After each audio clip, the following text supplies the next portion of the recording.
사마리아라는 곳에 복음의 불씨를 일으킨 사람은 빌립 집사였습니다. 빌립 집사는 고정관념에 매여 있는 사람이 아니었습니다. 그는 하나님의 다스리심을 이스라엘 안으로 제한하지 않았습니다. 아무도 주목하지 않았던 사마리아 땅을 바라보았고 그곳에 복음을 전함으로 복음의 새 역사를 이룬 사람이 빌립 집사입니다. 빌립 집사의 전도로 많은 사람이 예수님을 믿게 되었습니다. 사마리아 사람들은 빌립 집사를 귀하게 대할 수밖에 없습니다. 모두가 무시하고 존재하지 않는 사람인 것처럼 그렇게 여겼는데 그들에게 생명의 길을 열어 보여준 사람이 빌립 집사였기 때문에 사마리아 사람들은 빌립 집사가 사마리아를 이끌어갈 지도자가 되기에 적합하다라고 생각할 수밖에 없습니다. 아무도 자신들에게 하나님의 말씀을 복음을 알려주지 않았는데 빌립 집사만이 자신들을 소중히 여기고 가치 있게 여기고 복음을 전해주었기 때문에 빌립 집사는 정황상 사마리아에서 사마리아 교회가 세워지면 그 교회의 지도자로 서기에 적합한 사람이었습니다. 사마리아를 사랑한 전도자였습니다. 그러니 그들에게 남아서 그들에게 더 많은 말씀을 나누고 복음을 가르치고 함께 아름다운 신앙 공동체를 세워 나아가기에 빌립 집사만한 사람이 없을 것 같습니다. 그런데 성령님은 오늘 본문에서 그에게 일어나 남쪽으로 가라고 명령하십니다. 이제 자신이 목숨을 걸고 와서 복음을 전한 수고의 열매를 거두고 그 수고의 열매를 맛볼 수 있는 때가 되었는데 그가 지체하지 못하도록 몰아가셨습니다. 목적지도 사람들이 많이 모여 있는 도시나 마을이 아니라 광야 한 복판에 있는 그냥 길로 가라고 하십니다. 빌립 집사는 복음을 전하고 싶었습니다. 사람들이 있는 곳이라면 어디라도 가서 복음을 전할 마음이 있었던 전도자가 빌립이었습니다. 그래서 사마리아 동네까지 들어가서 복음을 전했습니다. 그런데 지금 성령님은 사람이 살지 않는 땅, 광야로 그를 보내셨습니다. 빌립 집사는 성령님께서 자신을 왜 사마리아에서 몰아내시는지, 왜 자신을 광야로 보내시는지 이유를 알지 못했지만 성령의 이끄심에 순종했습니다. 광야는 아무것도 없는 땅입니다. 고요하고 침묵만 있습니다. 히브리어로 광야는 말씀이라는 말의 어근과 같은 단어입니다. 그래서 그런지 광야는 다른 소리들이 없이 하나님의 말씀이 잘 들리는 장소라고 알려져 있습니다. 과거 신앙의 선배들은 하나님의 말씀을 잘 듣기 위해 다른 복잡한 모든 자극들을 다 차단하고 오직 하나님의 말씀을 듣기 위해 광야로 떠나기도 했습니다. 많은 선지자와 제자들의 신앙 훈련 장소가 광야였습니다. 광야는 기도하기에 적합한 장소, 영적 감각을 증진시키기에 좋은 묵상의 장소, 그렇게 어울리는 곳입니다. 하지만 전도는 어떨 것 같습니까? 광야는 전도와는 별로 상관이 없는 것 같이 보입니다. 광야에는 사람이 없기 때문입니다. 사람이 있어야 전도를 할 것이 아닙니까? 그런데 성령님은 사람이 잘 다니지 않는, 사람을 잘 보일 수 없는 광야로 빌립 집사를 몰아가셨습니다. 전도자의 입장에서는 이해하기 어려운 명령입니다. 성령님께서 빌립 집사를 광야길로 다급하게 내모신 이유는 단 한 사람, 에디오피아 여왕 간다게의 국고를 맡은 내시 때문이었습니다. 그 사람이 에디오피아로 돌아가기 전에 그에게 참된 복음을 들려주려는 계획을 하나님께서 세우셨기 때문입니다. 이제 예수님을 믿기 시작한 사마리아의 수많은 영혼들을 남겨두고 잃어버린 한 영혼을 구원하기 위해서 빌립 집사를 광야로 보내신 성령님의 모습을 보면 99마리의 양을 그냥 내팽겨치고 내팽겨쳐 두고 한 마리의 잃어버린 양을 찾기 위해 떠난 목자의 모습이 떠오릅니다. 오늘 본문을 통해 한 영혼을 귀하게 여기시며 한 영혼을 구원하시기 위한 하나님이 보여주신 하나님의 성품과 하나님의 사랑, 하나님의 열심을 볼 수 있습니다. 빌립 집사가 에디오피아 내시를 만났을 때 그는 마침 이사야서를 읽고 있었습니다. 이사야서 중에서도 메시아의 순환에 대한 예언의 말씀을 읽고 있었습니다. 바로 그때 메시아 순환, 예수님에 대한 이야기를 딱 읽고 있는 그 순간에 빌립 집사가 그를 찾아왔고 그가 읽는 말씀을 들었습니다. 에디오피아 내시가 이사야서의 메시아 순환 내용을 읽는 그 시점에 딱 맞춰 성령님께서 빌립 집사를 그에게 보내신 것입니다. 뛰어갔다고 되어 있습니다. 얼른 뛰어갔습니다. 그 순간이 중요했기 때문입니다. 하나님의 때는 이렇게 정확합니다. 우리는 가장 좋은 때를 알지 못합니다. 많이 영리한 사람이라도, 시대를 잘 알아보는 해안이 있는 사람이라도 사람은 가장 좋은 때가 언제인지를 알지 못합니다. 때를 지으시고 때에 맞추어 일하시는 하나님만이 아십니다. 사람은 그것을 알지 못하기 때문에 조급하거나 게으를 수 있지만 하나님은 절대 그럴 일이 없습니다. 실수하지 않으십니다. 에디오피아 내시가 광야를 지나가기 전에 에디오피아 내시가 예배하러 예루살렘에 갔을 때 많은 사람들과 함께 그 내시가 있었을 때 그때 예루살렘에 살고 있던 사도들 중에 집사가 아니라 사도 중에 누군가를 보내셨다면 더 효율적이지 않았을까요? 빌립 집사는 사마리아에서 성도를 세우는 일 그거 마저 하도록 그냥 두시고 교회를 잘 세워나가고 잘 섬기도록 그냥 두시고 사도를 보내셨으면 더 많은 사람들이 모여있는 곳에서 복음이 전달되지 않았을까? 일리가 있는 말씀입니다. 혹은 그 내시가 성경에 대해 의아하기 전에 미리 좀 여유롭게 성경에 능통한 사람을 보내셔서 성경 전체 이야기를 장황하게 잘 설명할 수 있게 해주면 또 얼마나 좋았겠습니까? 더 많은 사람들이 복음을 듣는 것이, 더 많은 내용의 성경을 배우는 것이 더 효과적이지 않았을까? 더 효율적이지 않았을까? 사람은 이렇게 생각할 수 있지만 하나님은 에디오피아 내시가 말씀에 대한 궁금증이 극에 달했을 때 도대체 이 사람이 누구지? 예수님에 대한 궁금증이 극에 달했을 때 그가 의논하고 토의할 만한 대상이 전혀 없을 때 그때에 맞추어서 다른 누군가가 아니라 사마리아에서 사역하고 있는 빌립 집사를 보내셨습니다. 어디든지 성령께서 이끄시는 곳이라면 두말 않고 이해를 구하지 않고 순종하고 달려갈 빌립 집사를 그곳으로 보내셨습니다. 하나님께서 보실 때 가장 좋은 때, 가장 좋은 방법 그것은 사람이 생각하고 사람이 연구하는 것과 많이 다르구나 라는 것을 깨닫게 됩니다.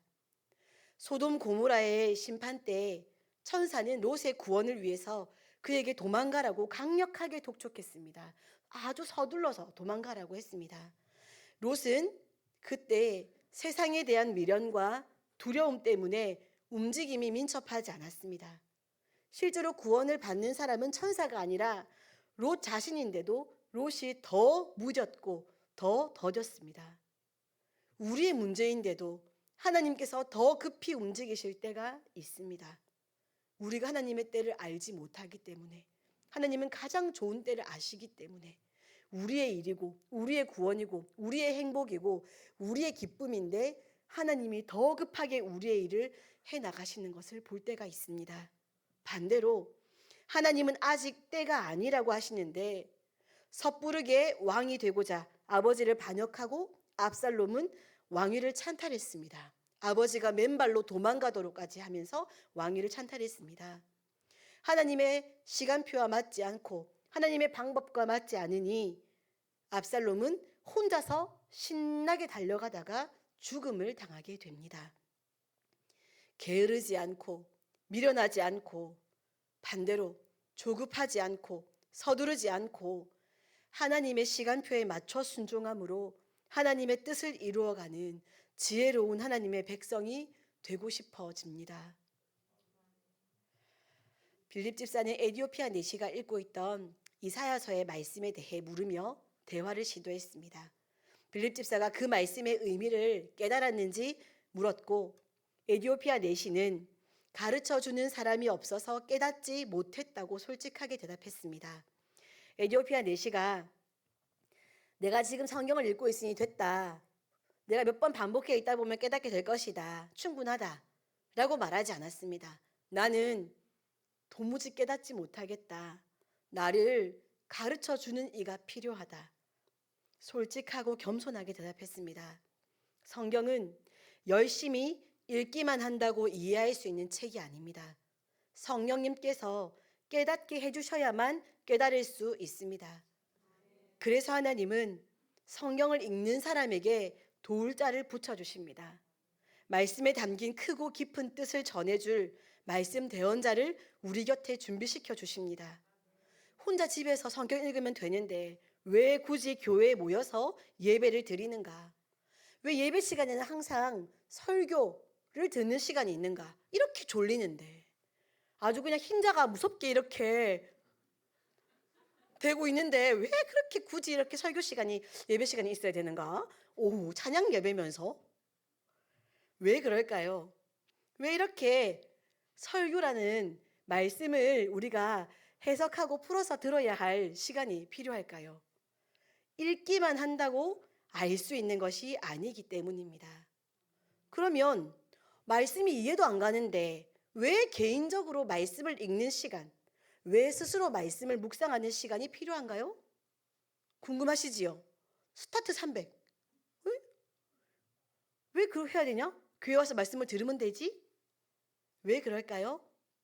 말씀을 깨닫게 해주시는 것은 중요합니다. 말씀을 읽고 말씀을 사모하는 자에게 주시는 선물이기 때문입니다.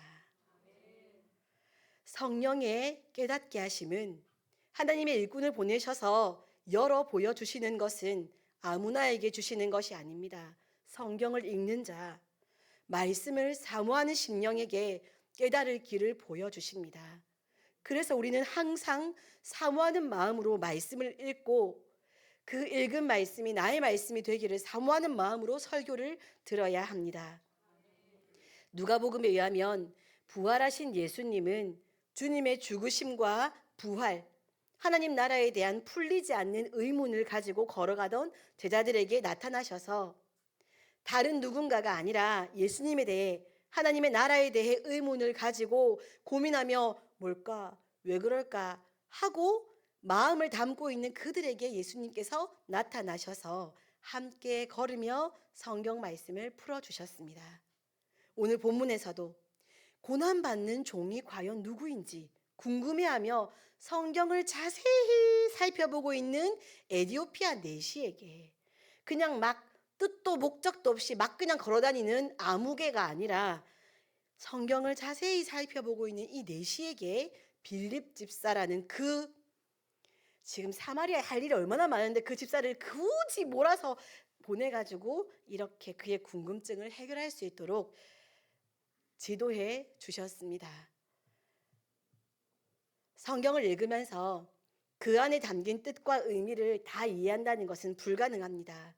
하지만 말씀을 한 당사자이신 하나님은 누가 하나님의 말씀, 성경을 펴고 있는지 아시고 누가 당신을 사랑하는지 누가 당신의 약속의 말씀을 기억하고 기대하며 품고 사는지 보십니다. 그리고 말씀을 읽으면서 유일한 길 예수님에 대한 의문을 가지게 하십니다. 우리 예수님은 왜 이러셨을까? 우리 예수님은 왜 이런 행동을 하셨을까? 왜 이런 말씀을 하셨을까? 왜 자꾸 질문을 하시는 걸까? 예수님에 대한 의문을 가지게 하십니다. 쓸데없는 인생 고민을 하느라 시간을 허비하게 하시는 것이 아니라 생명에 대한 의문을 가지게 하시고 결국에는 망하게 될 세상에 대한 것으로 우리 마음을 채우시는 것이 아니라 영원한 기쁨의 나라, 하나님의 나라, 예수님에 대해 복음에 대해 우리 마음이 궁금증이 가득하게 하신 후에 그것에 대해 말씀을 들을 때마다 시원하게 하시고 행복해지게 하시고 깨닫게 하셔서 우리 몸도 건강하게 만드시는 우리 영혼이 잘됨 같이 몸이 건강해지는 그런 하는 깨달음의 순간을 주십니다. 말씀을 펴는 그 사람 바로 그에게 답을 주십니다.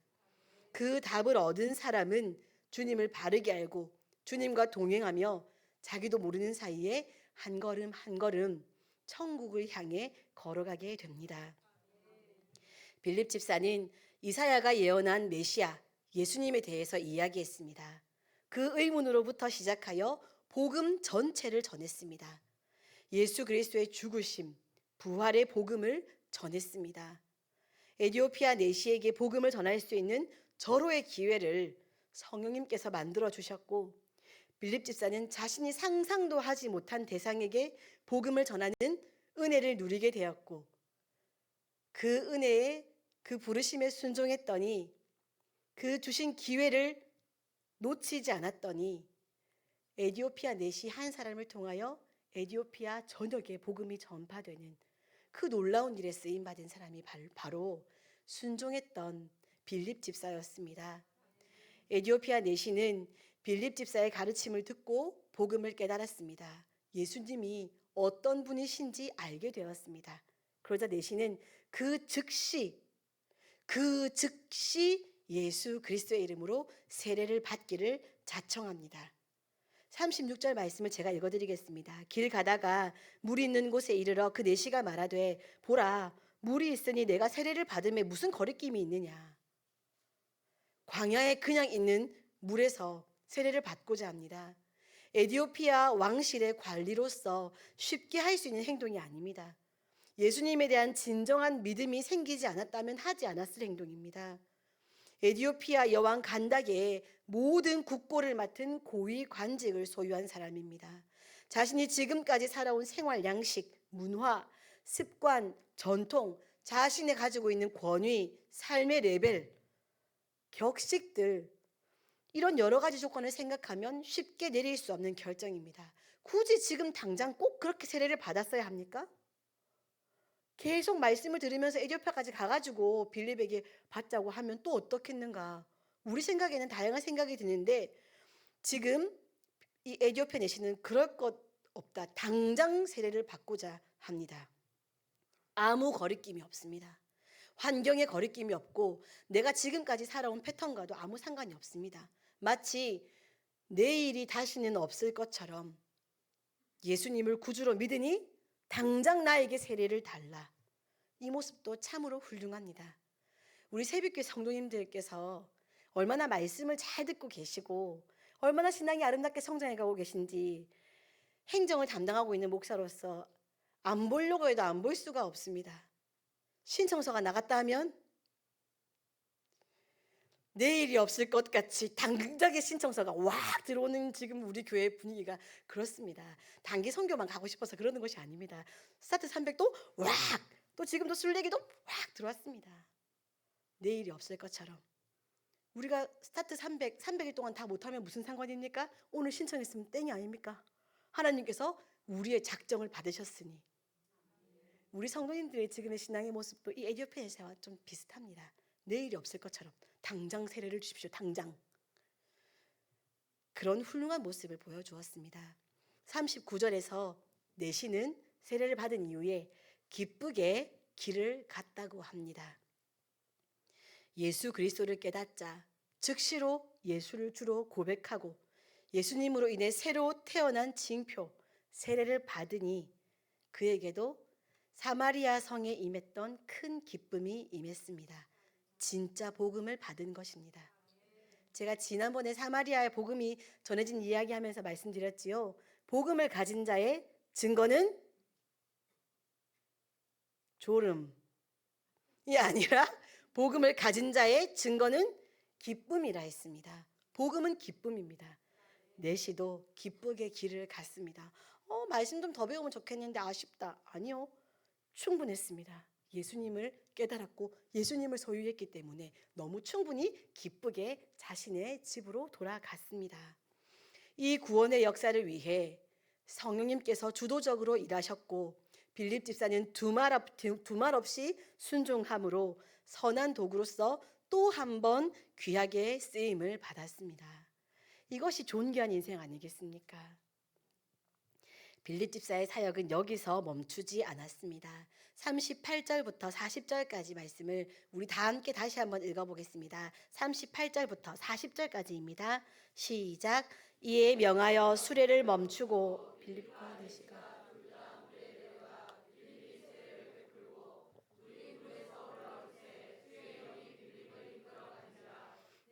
기쁘게 길을 가므로 그를 다시 보지 못하니라. 빌립은 아소도에 나타나 여러 성을 지나다니며 복음을 전하고 가이사랴에 이르니라. 아멘.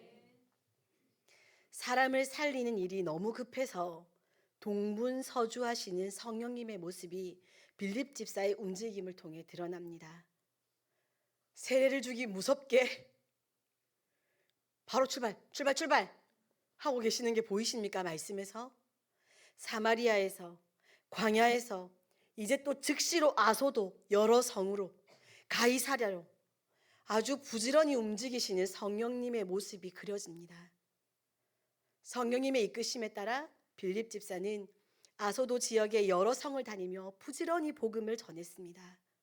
성령님은 한 사람이라도 더 사망에서 생명으로 옮기기를 간절히 바라고 계십니다. 그 일을 위해 치밀하게 계획하시고 분주하게 일하십니다. 빌립 집사는 미리 뭘 계획할 필요도 없었습니다. 이번에는 사마리아로 한번 가볼까? 거기는 아무도 복음을 안 전했겠지? 광야로 좀 다니면 누구를 만날 수 있을까? 광야에 한번 나가볼까? 이제 아소도 지역으로 한번 가볼까? 빌립 집사의 계획이 아니었습니다. 그는 그저 부르심에 순종하는 것만으로 땅 끝까지 이르러 내 증인이 되라 라고 말씀하신 예수님의 지상명령을 자신의 계획과 무관하게 그 지상명령을 수행하는 칭찬드릴 만한 훌륭한 제자의 모습을 보여줍니다. 우리는 많이 고민하고 많이 기도합니다. 무엇을 많이 고민합니까? 어디로 가면 될까?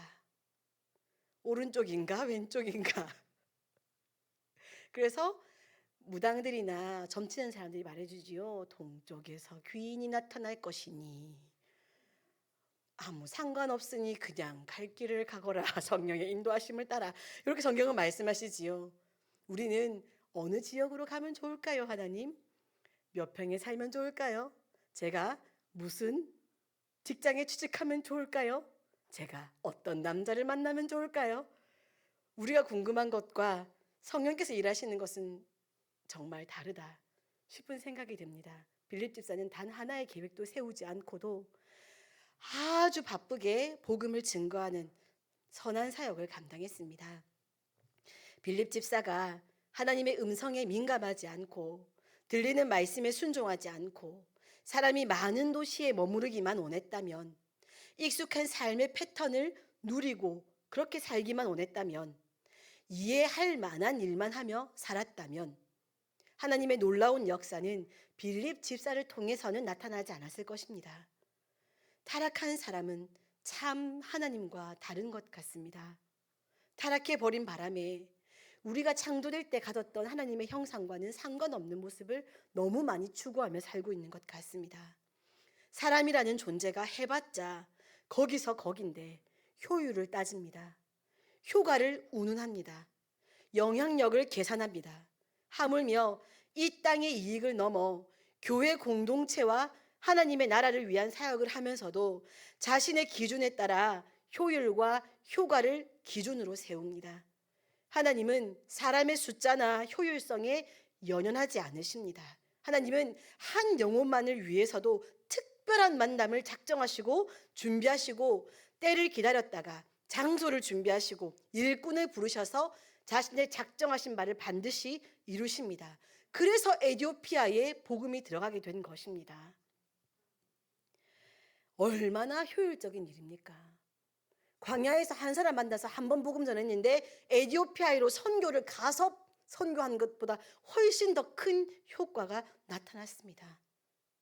한 사람이 바르게 믿으니 한 나라가 변화하더라. 사람이 계획해서 얻을 수 있는 결과가 아닙니다. 우리 하나님의 작정대로 되는 것이 가장 효과적이고 가장 효율적이며 가장 아름다운 열매를 맺을 수 있는 일이라는 것을 고백하며 하나님에게서 많이 달라져 있는 우리의 성품과 우리의 목적, 우리의 수고, 우리의 열심을 다시 창조되었을 때의 모습으로 돌이켜 와야 할 숙제가 우리에게 많이 남아 있습니다. 우리 편에서 기억해야 할 중요한 것은 빌립 집사의 영적 민감함과 순종, 그것이 없었다면 그는 그 행복한 자리에서 행복한 경험을 할 수 없었다. 이것입니다. 우리에게 두 가지가 필요합니다. 하나는 하나님의 음성에 열려있는 마음을 가지는 것이고, 또 다른 하나는 순종하는 손과 발입니다. 이 두 가지가 균형을 이룰 때 우리는 하나님의 작정이 얼마나 완벽한지를 경험하게 될 것이고, 하나님께서 하시는 일, 그것이 얼마나 큰 능력의 역사인지를 경험하게 될 것이고, 놀라운 하나님의 구원의 역사가 일어나는 현장, 그곳에 하나님과 함께하며 기뻐하게 될 것입니다. 하나님께서 차려놓으신 밥상에 숟가락만 올려두는 것입니다. 할렐루야. 우리가 밥상을 차린 것이 아니라 정말 시편 23편 말씀처럼 그냥 상을 고스란히 차려주시면 그 숟가락만 잡는 겁니다. 그것이 우리가 영적 민감함으로 하나님의 말씀을 듣는 열린 마음, 그리고 말씀이 들렸으면 순종하는 손과 발, 그것입니다. 우리에게는 엄청 큰 일인 것 같지만 하나님께서 작정하시고 계획하시고 행하시고 열매 맺게 하신 것에 비하면 우리가 하는 것은 정말 아무것도 아니다라는 생각이 듭니다. 이러한 반복된 경험, 우리 하나님이 어떤 분인지를 반복하여 경험하는 것, 이 하나님에 대한 추억, 경험이 바로 나의 간증이 되는 것입니다. 세상은 알지 못하는 하나님과 나와의 추억, 경험, 그것이 우리가 절대로 빼앗겨서는 안 될 우리의 가장 소중한 재산이 된다는 것을 믿으시기 바랍니다. 사랑하는 성도 여러분, 하나님의 명령을 대하실 때, 아니 더 쉽게 하나님의 명령이라고 하니까 나한테 명령하신 적이 없는데요? 라고 생각하실 수 있으니, 하나님의 말씀을 대하실 때 여러분은 어떤 태도를 보이고 계십니까? 많은 사람이 하나님의 말씀이 선포되는 자리에서 객관적인 태도를 보입니다. 객관적인 정보를 듣는 것처럼 말씀을 대합니다.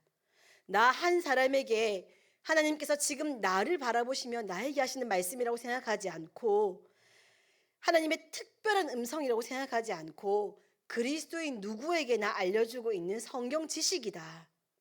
신앙생활 하려면 가지고 살아야 되는 신앙생활의 지침이다. 그걸 지금 나는 전달받고 있다. 아주 객관적으로 말씀을 듣는다는 것입니다. 이해가 되십니까? 여러분은 지금 이 말씀을 들으실 때, 오늘 설교 말씀을 들으실 때, 오늘 오전 예배 설교 말씀을 들으실 때 하나님께서 나 한 사람에게 하고 계신 아주 특별한 말씀이라고 여기며 말씀을 들으셨습니까? 아니면 우리 세빛교회에서 그냥 전달되고 있는 하나님의 말씀이다 라며 객관적인 태도로 한 걸음 뒤로 물러나 말씀을 들으셨습니까? 우리도 모르는 사이에 우리는 말씀을 신앙생활의 지침으로 여기며 설교 말씀을 들을 때가 많습니다. 성경 지식을 배우는 것처럼 말씀을 들을 때가 많습니다. 그래서 살려고 하지 않고 외우려고 합니다. 객관적으로 들으면 그렇게 됩니다. 혹은 내가 아닌 다른 누군가에게 지금 말씀하시고 계신다라고 여깁니다. 이 말씀은 딱 저 사람 이야기다.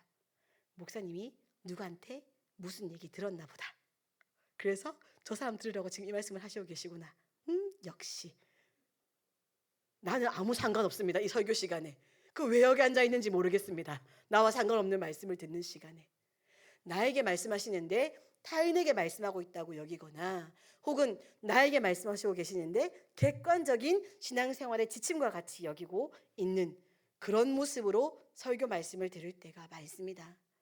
내가 말씀을 듣고 내 생각이 바뀌고 내 삶의 태도가 바뀌어야, 그래야 내 신앙이 제대로 성장하는 것이고 나의 신앙의 연수가 더해갈수록 내가 정말 신앙의 연수도 따라서 성장하는 그런 우리가 될 수 있고, 그런 우리가 되어야 우리가 속한 공동체가, 가정 공동체가, 교회 공동체가, 나라 공동체가 변화하게 될 것입니다. 나의 말씀으로 설교 말씀을 들으시기 바랍니다.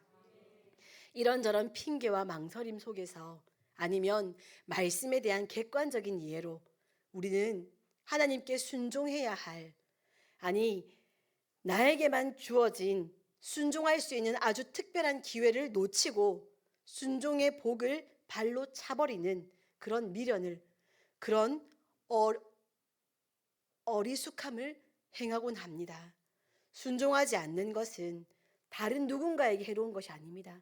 내가 순종하지 않았으니, 내가 사역에 순종하지 않았으니 세빛교회 사역이 어그러지겠네? 아닙니다. 하나님 나라는 하나님의 작정대로 반드시 이루어집니다. 내가 순종하지 않아서 피해보는 사람은 오직 나 한 사람입니다. 내가 순종하지 않아서 내가 손해를 보는 것뿐이고 내 인생에 내 신앙 삶이 안타까워지는 것뿐입니다. 하나님의 명령에는 나를 향한, 나 한 사람을 향한 하나님의 선하시고 특별한 뜻이 있습니다. 빌립 집사처럼 이해되지 않는 하나님의 명령에도, 지금 눈이 보기에는 손해인 듯 보이는 명령에도 즉각적으로 순종하시기 바랍니다. 그러면 우리는 하나님께서 눈여겨보시는 그 소중한 한 사람, 그 영혼의 구원을 위해 우리도 모르는 사이에 아주 귀하게 존귀하게 쓰임받는 우리가 되어 있을 것입니다. 하나님께서는 우리 한 사람의 순종을 통해 하나님 나라의 큰 일을 이루실 것입니다. 기도하겠습니다. 사랑하는 하나님, 감사드립니다. 오늘도 저희를 사랑해 주셔서, 우리 한 사람 한 사람을 사랑해 주셔서 귀한 생명의 말씀을 들려주시니 감사드립니다. 하나님, 나에게 말씀하시는 하나님의 마음이 들려지게 하시고 나에게 말씀하시는 하나님의 말씀에 순종하는 우리가 되어지게 하여 주시옵소서. 한 사람 한 사람의 성도가 하나님의 말씀에 순종하는 삶으로 날마다 아름답게 성장하여 우리 새빛교회가 행복한 공동체, 생명이 넘치는 공동체가 되어지게 하시고 우리 성도님들의 삶의 자리, 가정, 직장, 사업터, 대한민국, 온 세계, 모든 피조 세계까지도 우리 한 사람의 변화로 말미암아 생명의 기운으로 풍성한 그러한 우리가 될 수 있도록, 나 먼저 말씀을 듣고 변화되는 것에 몸을 들이는 우리 새빛교회 귀한 성도님들 되실 수 있도록 은혜를 베풀어 주시옵소서. 귀한 예배의 자리에 나오며 감사의 예물과 1000번째 예물을 드립니다. 드린 예물을 기쁘게 받으시고 하나님 나라의 귀히 쓰이는 물질이 되어지게 하여 주옵소서. 감사드립니다. 예수님 이름으로 기도드립니다. 아멘.